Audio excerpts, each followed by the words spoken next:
नमस्कार। Prabhasakshi news network के खास कार्यक्रम जन गण मन में आप सभी का स्वागत है। प्रयागराज माघ मेला क्षेत्र में रविवार को उस समय तनाव की स्थिति बन गई जब स्वामी अविमुक्तेश्वरानंद सरस्वती को मौनी अमावस्या के अवसर पर संगम में स्नान के दौरान रोके जाने का आरोप लगा। इस घटना के बाद मेला प्रशासन और स्वामी के समर्थकों के बीच विवाद गहरा गया। इसके बाद प्रशासन ने सोमवार को एक नोटिस जारी कर उनसे यह स्पष्ट करने को कहा कि वह अपने नाम के साथ शंकराचार्य की उपाधि किस आधार पर उपयोग कर रहे हैं। प्रयागराज मेला प्राधिकरण के उपाध्यक्ष द्वारा जारी नोटिस में स्पष्ट कहा गया है कि सुप्रीम कोर्ट में इस विषय से संबंधित एक अपील लंबित है। हम आपको बता दें कि शीर्ष अदालत ने अंतरिम आदेश में यह निर्देश दिया था कि अंतिम निर्णय तक ज्योतिष पीठ के शंकराचार्य पद पर किसी भी धार्मिक नेता का अभिषेक नहीं किया जाएगा। नोटिस के अनुसार वर्तमान स्थिति में यह स्पष्ट है कि किसी को विधिवत शंकराचार्य घोषित नहीं किया गया है। इसके बावजूद स्वामी अविमुक्तेश्वरानंद ने अपने शिविर में स्वयं को ज्योतिष पीठ का शंकराचार्य दर्शाने वाला बोर्ड लगाया है। उत्तर प्रदेश प्रशासन ने इसे सर्वोच्च न्यायालय के आदेश की अवहेलना माना है और 24 घंटे के भीतर स्पष्टीकरण मांगा है। इस घटना के बाद स्वामी अविमुक्तेश्वरानंद ने भोजन और जल त्याग कर विरोध शुरू कर दिया है। उनके मीडिया प्रभारी ने दावा किया है कि उन्हें सर्वोच्च न्यायालय के आदेश से पहले ही शंकराचार्य घोषित किया जा चुका था और प्रशासन द्वारा रोका जाना अनुचित है। दूसरी ओर मेला प्रशासन का कहना है कि स्वामी और उनके समर्थकों ने बैरिकेड तोड़कर संगम नोज तक पहुंचने की कोशिश की, जिससे भगदड़ जैसी स्थिति बन सकती थी। प्रशासन के अनुसार मुख्य स्नान पर्व पर किसी भी वाहन या पालकी की अनुमति नहीं थी और सुरक्षा कारणों से हस्तक्षेप करना आवश्यक था। मेला अधिकारी ने यह भी कहा कि कई अन्य साधु संतों ने शांतिपूर्ण ढंग से स्नान किया और किसी के साथ अपमानजनक व्यवहार नहीं हुआ। प्रशासन का जोर इस बात पर है कि करोड़ों श्रद्धालुओं और कल्पवासियों की सुरक्षा सर्वोपरि है और नियम सभी पर समान रूप से लागू होते हैं। उधर इस पूरे प्रकरण पर राजनीतिक प्रतिक्रियाएं भी सामने आई हैं। जहां कांग्रेस ने सरकार पर निशाना साधते हुए इसे संत के अपमान का मुद्दा बनाया है, वहीं कुछ साधु संतों की ओर से भी इस मुद्दे पर सरकार के विरोध में प्रदर्शन किया गया है। देखा जाए तो इस पूरे विवाद को भावनाओं की बजाय तथ्यों और संवैधानिक मर्यादाओं के आधार पर देखने की आवश्यकता है। शंकराचार्य की उपाधि केवल धार्मिक सम्मान नहीं बल्कि एक संस्थागत पद है, जिसकी परंपरा, विधि और स्वीकृति का एक स्पष्ट ढांचा है। जब इस पद को लेकर विवाद न्यायालय के समक्ष विचाराधीन हो, तब किसी भी व्यक्ति द्वारा स्वयं को शंकराचार्य घोषित करना न केवल विवाद को बढ़ाता है बल्कि विधि के शासन की भावना के भी विरुद्ध जाता है। सर्वोच्च न्यायालय ने स्वामी अविमुक्तेश्वरानंद को शंकराचार्य कहने पर रोक इसलिए लगाई क्योंकि उनके चयन और अभिषेक की प्रक्रिया को चुनौती दी गई है। अदालत के समक्ष यह प्रश्न है कि क्या उन्हें परंपरागत और मान्य प्रक्रिया के अनुसार ज्योतिष पीठ का उत्तराधिकारी घोषित किया गया था या नहीं। जब तक इस प्रश्न का अंतिम निपटारा नहीं हो जाता, तब तक यथास्थिति बनाए रखना न्यायिक विवेक का हिस्सा है। इसे किसी व्यक्ति विशेष के सम्मान पर आघात के रूप में नहीं बल्कि संस्था की गरिमा और परंपरा की रक्षा के रूप में देखा जाना चाहिए। वहीं प्रयागराज माघ मेला प्रशासन की भूमिका भी इसी संदर्भ में समझी जानी चाहिए। माघ मेला केवल एक धार्मिक आयोजन नहीं बल्कि विश्व के बड़े जन समागमों में से है, जहां सुरक्षा व्यवस्था और अनुशासन का पालन जीवन और मृत्यु का प्रश्न बन जाता है। प्रशासन यदि यह कहता है कि मुख्य स्नान पर्व पर कोई विशेष प्रोटोकॉल या अपवाद संभव नहीं है, तो इसमें अनुचित कुछ भी नहीं है। नियमों का पालन संत और सामान्य श्रद्धालु दोनों के लिए समान होना चाहिए, तभी व्यवस्था पर लोगों का विश्वास बना रहता है। वहीं स्वामी अविमुक्तेश्वरानंद की ओर से यह तर्क दिया जा रहा है कि उन्हें पहले ही शंकराचार्य घोषित किया जा चुका था, लेकिन जब इस दावे को लेकर ही न्यायिक विवाद है और अन्य पीठों की ओर से भी समर्थन का अभाव बताया जा रहा है, तब इस तर्क का वजन अपने आप कम हो जाता है। न्यायालय का अंतिम निर्णय आने तक अंतरिम आदेश ही मान्य होता है और इसे मानने से ही संस्थाओं की विश्वसनीयता बनी रहती है। वहीं राजनीतिक दलों द्वारा इस मुद्दे को अपने हित में भुनाने की कोशिश भी दुर्भाग्यपूर्ण है। किसी संत का समर्थन या विरोध इस आधार पर नहीं होना चाहिए कि वह किस दल के विचारों से सहमत या असहमत रहा है। धर्म और राजनीति के इस मिश्रण से ना तो धर्म की मर्यादा बचती है और ना ही राजनीति की साख। बहरहाल यह पूरा प्रकरण हमें यही सिखाता है कि आस्था और व्यवस्था के बीच संतुलन आवश्यक है। आस्था तभी सुरक्षित रह सकती है जब वह नियम और कानून के दायरे में हो। प्रयागराज माघ मेला प्रशासन ने यदि सुरक्षा और न्यायालय के आदेश को प्राथमिकता दी है तो उसे सही ही कहा जाएगा। वहीं शंकराचार्य जैसे गरिमामय पद से जुड़े विवाद का समाधान भी टकराव से नहीं बल्कि न्यायिक प्रक्रिया के सम्मान से ही निकल सकता है। आइए देखते हैं धरने पर बैठे स्वामी जी क्या कह रहे हैं। हमें प्रसन्नता है जो घटना हुई थी उसके संदर्भ में जो भ्रम फैल रहा था उसका निराकरण करने के लिए कल 12 बजे हम लोगों ने चर्चा की थी।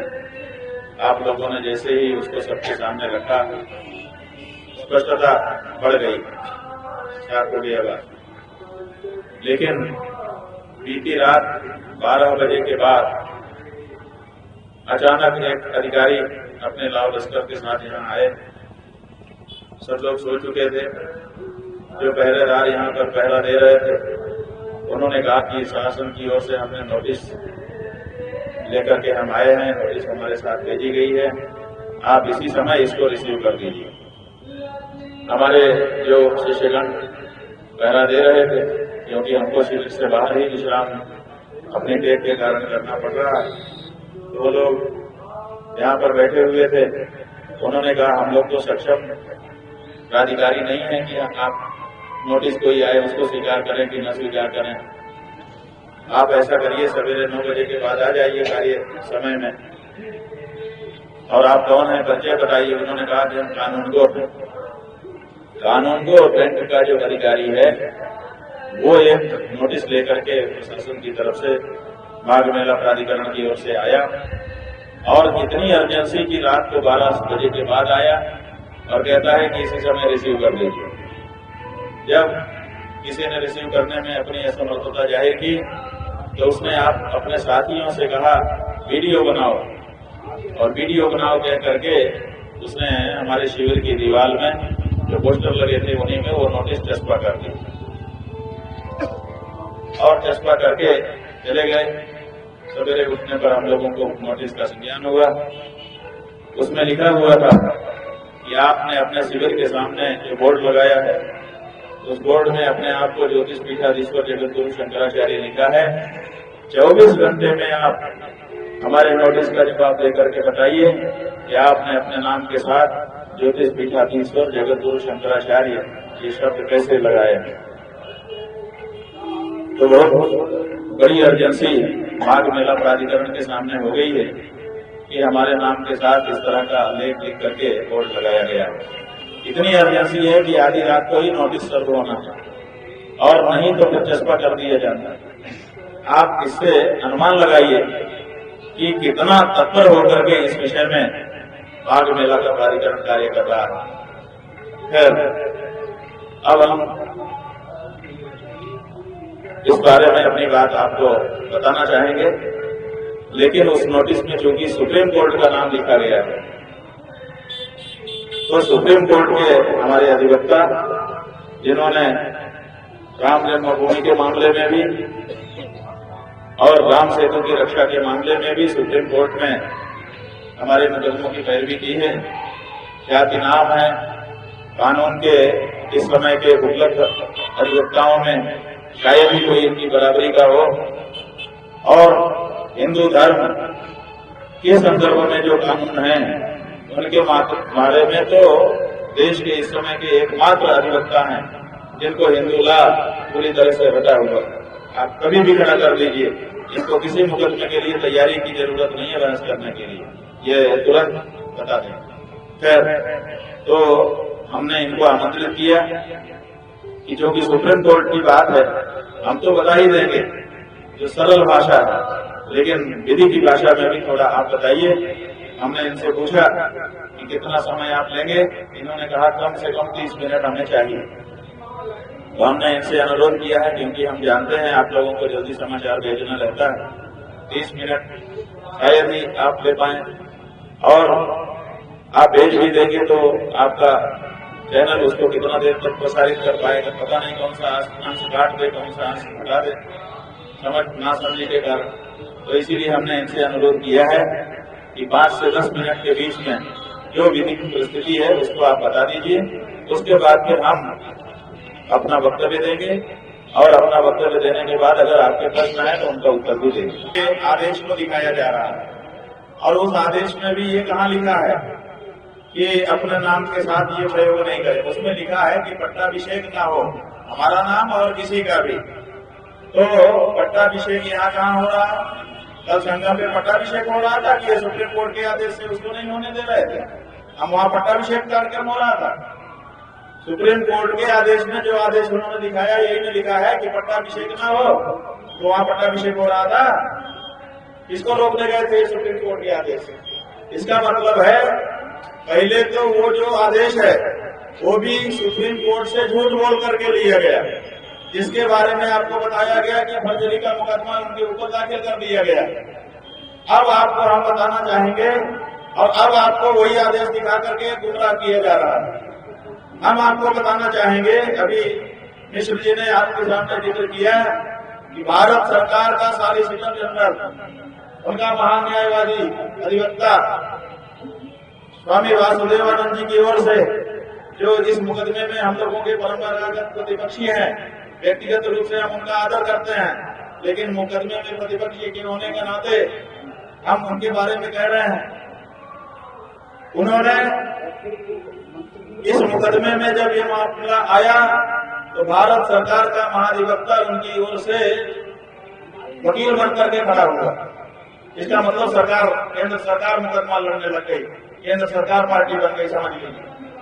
अब केंद्र सरकार अगर पार्टी है तो 3 वर्ष से ज्यादा का समय हो गया, मुकदमे में बहस करके फैसला क्यों नहीं करा लिया गया? जब आपके पास आपका केंद्र सरकार का वकील खड़ा है, वो तो जब मेंशन करेगा तो सुनवाई तो हो ही जाएगी और इसमें कोई गड़बड़ी भी नहीं है। लेकिन सुनवाई 3 साल से टाली जा रही है। क्यों टाली जा रही है? क्योंकि जो फर्जरी उन्होंने की है, जो जाली दस्तावेज उन्होंने शपथ पत्र के साथ दाखिल किया है, पुरी के शंकराचार्य जी महाराज का असली एफिडेविट जैसे ही जमा हुआ, जो दस्तावेज इन्होंने लगा दिया था पुरी के शंकराचार्य जी का जाली हस्ताक्षर करके, अब वो इनकी गले की फांस बन गया है। जजों ने कहा है कि ये वाली फर्जरी का जो मामला है इसको भी हम मुख्य मुकदमे के साथ सुनेंगे। जैसे ही मुख्य मुकदमा चलेगा फर्जरी का मुकदमा भी निर्णीत हो जाएगा और वहां पर तो स्पष्ट है पुरी के शंकराचार्य जी का असली एफिडेविट बाद में जमा हो गया है। जिस एफिडेविट को दाखिल करके इन्होंने ये फैसला लिया है उस एफिडेविट पर फिर इनको सजा होगी, 3 साल की सजा होगी। उस सजा को बचाने के लिए मुकदमे को टाला जा रहा है और सुप्रीम कोर्ट के कंधे पर बंदूक रख करके जो गलती इनसे प्रशासन से हुई है उसको ये लोग पीछे करना चाहते हैं। सुप्रीम कोर्ट का गलत हवाला दे करके आखिर ये कब तक बचेंगे? बच नहीं सकते। दूसरी बात यह है कि अगर ये सुप्रीम कोर्ट की बात करते हैं तो आप लोगों ने कई बार प्रयाग के पत्रकारों ने रिपोर्ट किया है, क्योंकि प्रयाग के सिविल न्यायालय में ही ये मुकदमा चला था।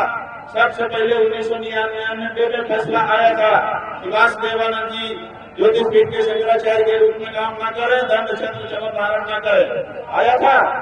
उसके बाद अपील कोर्ट में गया था, यही प्रयाग के अपील न्यायालय में फिर से फैसला आया था कि नीति की कोर्ट सही है, ज्योतिष पीठाधीश्वर के रूप में वासुदेवानंद जी काम न करें, दंड छत्र चमन धारण न करें। फिर ये हाई कोर्ट गए थे, फिर हाई कोर्ट से फैसला आया जिसका अभी जिक्र किया, उसमें भी कहा गया कि ये दंडी सन्यासी सिद्ध नहीं होते हैं, क्योंकि सन्यास लेने के बाद भी पुराने नाम से सरकारी नौकरी करते हुए वेतन लेते रहे। 6 साल तक ऐसा करते रहे, सन्यासी रह करके अपना सन्यासी नाम भी चलाते थे और पुराना नाम जो था उससे नौकरी करके वेतन भी लेते थे। 2 नाम एक साथ धारण नहीं किया जाता, 2 तरह की पोजीशन एक साथ धारण नहीं की जा सकती। या तो व्यक्ति अध्यापक होगा और या तो सन्यासी होगा। और हमारे उपनिषदों में कहा गया है कि जो वृत्तकाध्यापक होता है वो सन्यास का अधिकारी नहीं होता है। कोर्ट ने पूछा कि 15 नवंबर 1989 को जब आपका अभिषेक हुआ उसके 1 दिन पहले आपने सोमनाथ द्विवेदी के नाम से त्याग पत्र दिया अपनी नौकरी से, तो दूसरे दिन आप शंकराचार्य कैसे हो गए? शंकराचार्य बनने के लिए आपको सन्यासी तो बनना पड़ता। और इन्हीं के गवाहों ने जो गवाहियां इनकी उन्होंने प्रस्तुत की थी पंडितों की, उसमें पहले ही जिरह में आ चुका था कि सन्यास की जो प्रक्रिया है वो 3 दिन की है। तो कोर्ट में सुधीर अग्रवाल राम जन्मभूमि के फैसले में लखनऊ कोर्ट में थे, वही यहाँ पर जज थे, उन्होंने पूछा कि महाराज जी 14 तारीख को जब आप त्यागपत्र सोमनाथ द्विवेदी के नाम से दे रहे थे तो 15 तारीख को वासुदेवानंद सरस्वती कैसे हो गए? इसमें तो 3 दिन का समय लगता है, आपके ही पंडित कह रहे हैं 3 दिन से कम नहीं होता है। तो आप सन्यासी कब हुए ही नहीं, तो उनको सन्यासी नहीं माना गया। और सुप्रीम कोर्ट में गए, सुप्रीम कोर्ट में भी अभी तक उनको कोई रिलीफ नहीं मिली है, लेकिन उसमें कोई कोर्ट नहीं, सुप्रीम कोर्ट का उसमें इनको संज्ञान नहीं है। इसका मतलब है कि सुप्रीम कोर्ट कुछ कहे, सुप्रीम कोर्ट का नाम लेकर के किसी के ऊपर हमला कर देंगे और बाकी जगह आंख बंद करके बैठ जाएंगे। ध्यान, ऐसा ध्यानी ज्ञानी प्रशासन हमको मिला है। और इतना ही नहीं, आप कहते हैं कि जो शंकराचार्य नहीं हो क्यों लिखा है? तो भाई पुरी के शंकराचार्य जी तो यहाँ पर आए हुए हैं, पुरी के शंकराचार्य जी का शिविर तो लगा है, और पुरी के शंकराचार्य जी के बगल में ही आपने ये दूसरा देखा, अधोक्षजानंद देव तीर्थ जी महाराज, पूर्वामनाय गोवर्धन पुरी पीठाधीश्वर जगत गुरु शंकराचार्य, उनका बोर्ड लगा है। पुरी के 2 शंकराचार्य कैसे हो सकते हैं? अगल बगल उनका शिविर कैसे हो सकता है? माघ मेला का प्रशासन पुरी के शंकराचार्य जी महाराज जो असली हैं उनको प्रताड़ित करने के लिए, क्योंकि वो धर्मयुक्त बात बोलते हैं, प्रताड़ित करने के लिए पहले दूर दूर देता था। जो पुराने पत्रकार हैं जानते हैं, उनको शिविर तो मिलता था अधोक्षजानंद जी को, लेकिन उधर दूर लिखता था। इस बार आप देखिए अगल बगल में उनको शिविर दिया गया है, अगल बगल में शिविर लगा करके 2 पूर्वामनाय गोवर्धन पीठाधीश्वर शंकराचार्य कैसे हो सकते हैं? लेकिन ये हो सकते हैं, इनको नोटिस नहीं जाएगा। अभी मुक्तेश्वरानंद को नोटिस जाएगा, क्योंकि अभी मुक्तेश्वरानंद गौरक्षा की मांग कर रहा है। भारतीय जनता पार्टी के केंद्र या राज्य की सरकारें गौ हत्या बंद नहीं करना चाहती, इसलिए उसकी आवाज को दबाने के लिए ये नोटिस रात को 12 बजे भेजा जाता है और 24 घंटे में उससे जवाब मांगा जाता है। बंधुओं, नोटिस का जवाब जिस पे बता ही दिया कि मेरे से ही भेजना पड़ेगा, भेज दिया जाएगा, आज की तिथि में भेज दिया जाएगा। रात को 12 बजे से 24 घंटा की पहले ही उनको जवाब भेज दिया जाएगा। और साथ ही जैसा कि अभी आपने पूछा भी और पीएन मिश्र जी ने आपको बताया भी, एक नोटिस हम लोग भी उनको भेज रहे हैं कि सुप्रीम कोर्ट का नाम इस तरह से गलत ढंग से गलत प्रस्तुतियां करके पूरा मामला ना दिखा करके, थोड़ा दिखा करके बाकी छिपा करके आप सुप्रीम कोर्ट के नाम को क्यों बदनाम कर रहे हैं? इसका भी जवाब उनको 24 घंटे में हम मांगेंगे।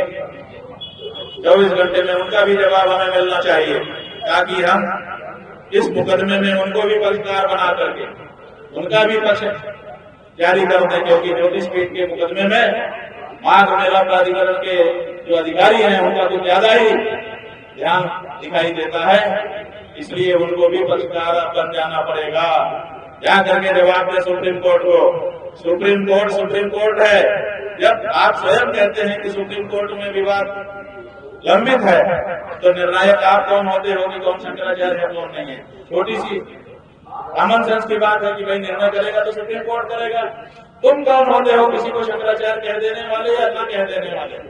लेकिन यहाँ पर ये कोशिश की जा रही है, सुप्रीम कोर्ट से भी ऊपर अपने आप को स्थापित करने का प्रयास किया जा रहा है, जो कि सुप्रीम कोर्ट की अवमानना है। इसका भी जवाब उन्हें देना चाहिए। और हम सरकारों से भी कहना चाहेंगे, जहां तक मेले की बात है, अभी पिछले वर्ष महाकुंभ हुआ था, जो इतिहास का सबसे बड़ा महाकुंभ इनके द्वारा कहा गया। उसी महाकुंभ के अधिकारियों के द्वारा एक स्मारिका छापी गई है, महाकुंभ स्मारिका। उसका पहला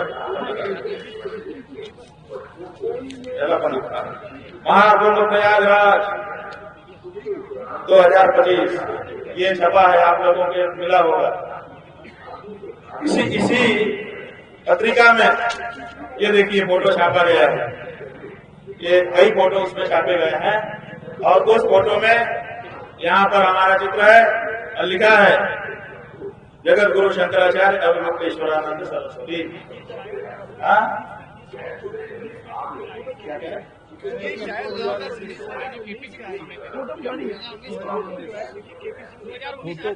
नहीं, सवाल ये है कि छापा तो इसमें गया है ना, छापा तो इसमें गया है, बाकी की बात छोड़ दो। फोटो उनको जो मौके पे मिला उन्होंने छाप दिया। हम लोगों ने पूछा था कि भाई जब छाप नहीं था तो नया फोटो छापते, उन्होंने कहा हम तुरंत, हमारे कर्मचारियों ने जो दे दिया, हमारा इतना बारीक कहाँ ध्यान जाता।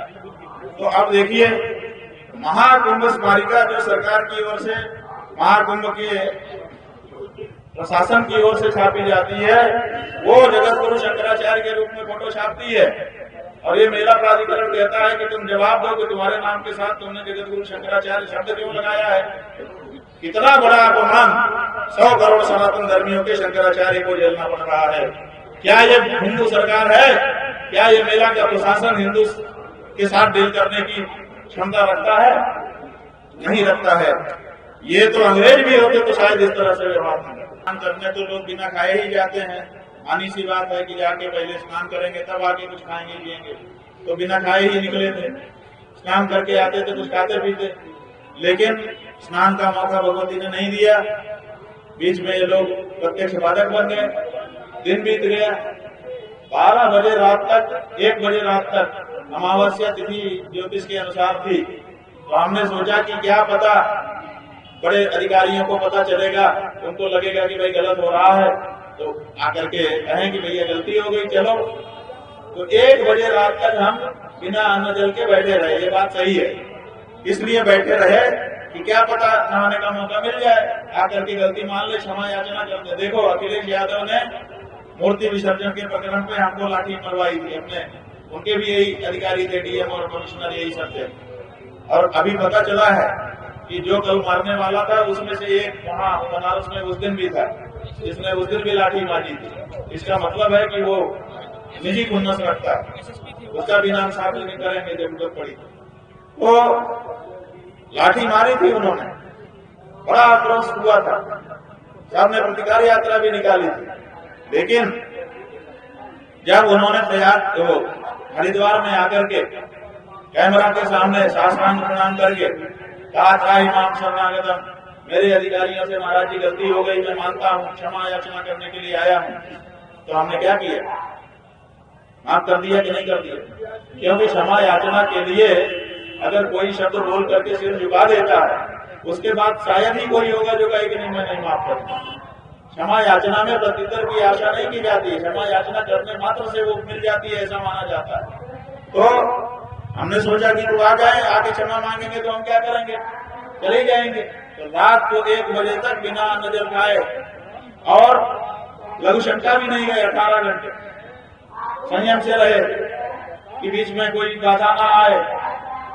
रात को 1 बजे तक बैठे रहे कि शायद मौका मिले, लेकिन कोई नहीं आया। तो फिर हमको उठ करके फिर जल ग्रहण करना पड़ा। फिर दूसरे दिन जब समय आया तब हमने भगवान का प्रसाद भी ग्रहण, पीछे भी ग्रहण की।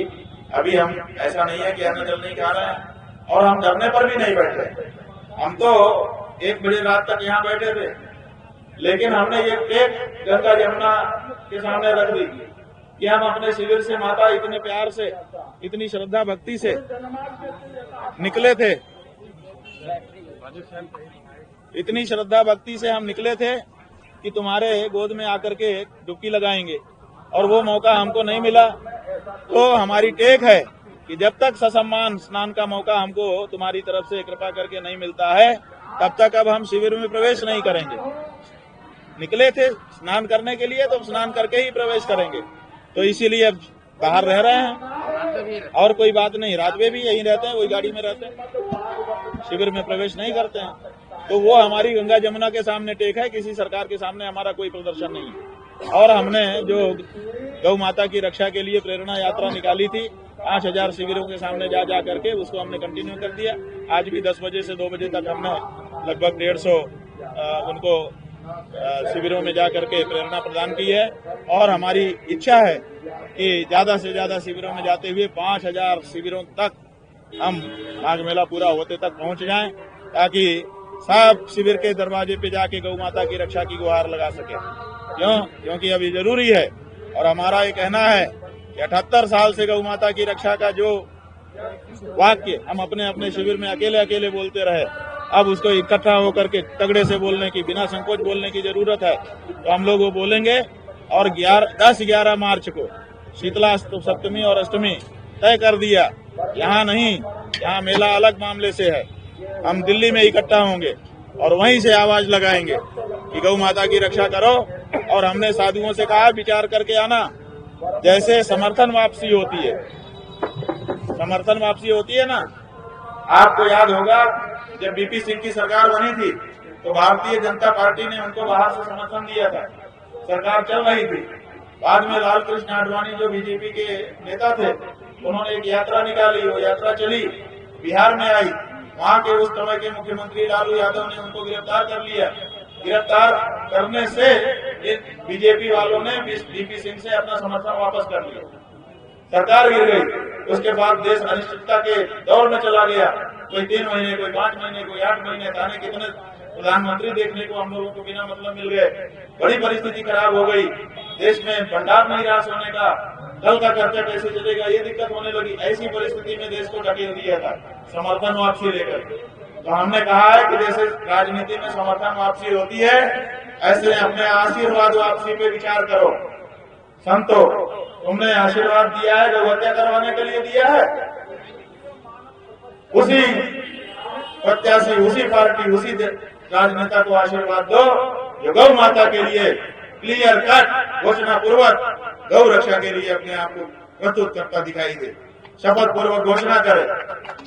तो संत महान इकट्ठा होंगे और इसी में पता चल जाएगा कि कौन गौ भक्त है और कौन गौ माता के नाम पर काम चलाने वाला भक्त है। ठीक है, तो ये होगा, बनाने का कोई सवाल ही नहीं है, इससे पीछे नहीं हटेंगे हम। अखिलेश यादव जी का टेलीफोन कल आया था, हम यहीं थे कि एक व्यक्ति आया, अखिलेश यादव जी बात करना चाहते हैं। हम अगर हमारे पास समय रहता है, किसी को निराश नहीं करते हैं, कोई मिलना चाहे, बात करना चाहे, जो भी हो, तो हमने कहा बात करा दो, तो उसने तुरंत बात करा दिया। आप लोग खड़े थे, हमने बात कर लिया। उन्होंने कहा कि बहुत आपके साथ अन्याय हुआ। हमने कहा हाँ वो तो ठीक है। फिर उन्होंने कहा कि आप तो विरोध कर रहे हैं। हमने भाई आपकी राजनीति में मुफीद लगता होगा तो आप विरोध कर रहे हो, जब आपको लगता है कि ये वाला मुद्दा हमारी राजनीति को सपोर्ट करेगा तो आप करते हो, इसके अलावा हर समय कहाँ करते हो। हमने आप कुंभ में आए थे, हमने आपसे कहा था कि गौ माता की रक्षा के लिए आगे आइए। आपने कहा हम तो सत्ता में नहीं है। हमने कहा सत्ता में नहीं हो, पार्टी में तो प्रस्ताव पारित करो कि पार्टी, समाजवादी पार्टी घोषणा करती है कि अगर जहाँ जहाँ भी सत्ता में आएगी गौ माता को उतने क्षेत्र की माता घोषित करेगी और उनकी हत्या को बहुत बड़ा अपराध घोषित करेगी। तो बोले हाँ हम अकेले तो नहीं कर सकते, अपनी पार्टी में जाके बात करेंगे। तो हमने याद दिलाया कि आपने कहा था 1 वर्ष बीत गया, गौ माता की रक्षा के लिए तो आप खड़े नहीं हो, तो जहाँ आपको मुफीद लग रहा है आप कर रहे हो, अपना करो, ठीक है। आपने फोन किया, धन्यवाद। तो उन्होंने कहा नहीं, माता प्रसाद पांडे जी आपके पास आएंगे, वो बात करेंगे, हम लोग गौ रक्षा चाहते हैं। फिर हमने कहा, आप लोगों ने सुना, हमने कहा आपने तो कहा था कि गौशाला से दुर्गंध आती है, आप क्या गौ रक्षा करोगे। आपको तो आपने कहा था इतर की शीशी से सुगंध आती है। बोले नहीं हमने नहीं कहा था, वो बीजेपी वालों ने उसको तोड़ मरोड़ करके चला दिया। हमने कहा इसका मतलब बीजेपी का जो प्रचार तंत्र है वो आपसे ज्यादा तगड़ा है, ये आपकी बात को पीछे करके वो कर देता है। तो जो बात हुई सबके सामने हुई, हमारी कोई बात छिपी नहीं है, क्रिस्टल क्लियर। हमारा एक ही लक्ष्य है, सत्य सनातन धर्म को नेतृत्व देना और सनातन धर्मियों के छुपे हुए पराक्रम को जागृत करना। और सबसे पहला सनातनी काम भारत देश में जो होना है वो है गौ माता को राष्ट्र माता घोषित कराते हुए समग्र देश में गौ रक्षा करना। तो ये इसमें किसी भी दशा में हम लोग पीछे हटने वाले नहीं हैं। आज हमको सवेरे एक नौजवान ने पूछा था कि आप नौजवानों के लिए कोई संदेश दीजिए। तो हमने कहा कि नौजवान, तुम्हारे लिए हमारा संदेश है, तुमको ये जवानी क्यों मिली है। जवानी जो है वो रक्षा करने के लिए मिलती है, क्योंकि बूढ़ा रक्षा नहीं कर सकता, बालक रक्षा नहीं कर सकता, नौजवान रक्षा कर सकता है। इसलिए गौ माता की रक्षा के लिए अपनी जवानी का सदुपयोग करो। तो उसने कहा कि बिल्कुल सही है, हम करेंगे और उसको भी प्रेरित करेंगे। अब हम नौजवानों को निकल पड़ना है, हमारी माता की कोटी कोटी करके बेचने वालों को पीछे करना है धक्का मार करके, और सही लोगों को सामने लाना है। अगर आप भी लेना चाहते हैं देश दुनिया की तमाम जानकारी तो आज ही सब्सक्राइब करें हमारे चैनल को। साथ ही नीचे दिए बेल आइकन को जरूर दबाएं ताकि हर अपडेट आप तक पहुंच सके।